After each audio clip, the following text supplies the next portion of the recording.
the change here from a marketer being an artist to meshing the artistry and the science. You still have to be able to write. Your pieces still need to look good and be eye-catching, but it is a lot harder to get into the skin of a customer, understand what problems they are facing, what their needs are.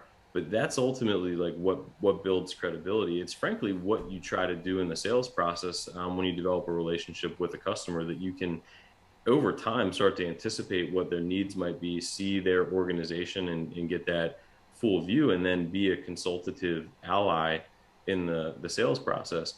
But with more of that journey happening in the digital space, the content has to really be a proxy or sort of represent the same type of value to customers as they're going through their search process.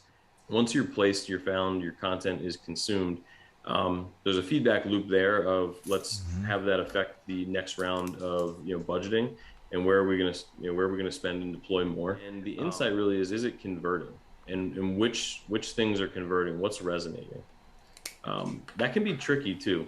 You can have some confirmation biases there. From there, it's really the handoff. What information am I gathering at the conversion point? And we talked a little bit about this, but where am I getting it to, and how quickly can I get it there and get a response out to start the engagement in the sales process?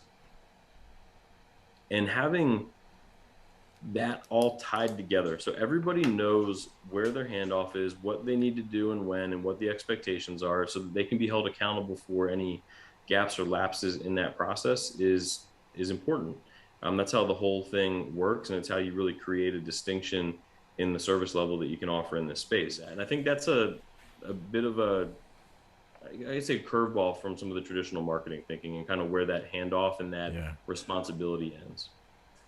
So I heard three things that I thought were just really insightful. Right. The first is content, and when you talked about content, you didn't talk about education on solutions. You talked about dealing with customer pain and providing insight. So you're no longer talking about your product. The second is you have to watch. Nothing is static, and you're watching for conversion. Yes. So you're going to figure out what worked and then redeploy or invest to do more of that. So there has to be some sort of analytics and feedback loop where you're constantly sort of morphing how you're delivering, because you're now learning about how the customer's behaving, right, relative to the content that you put out there. And then the last piece was the handoffs become super critical.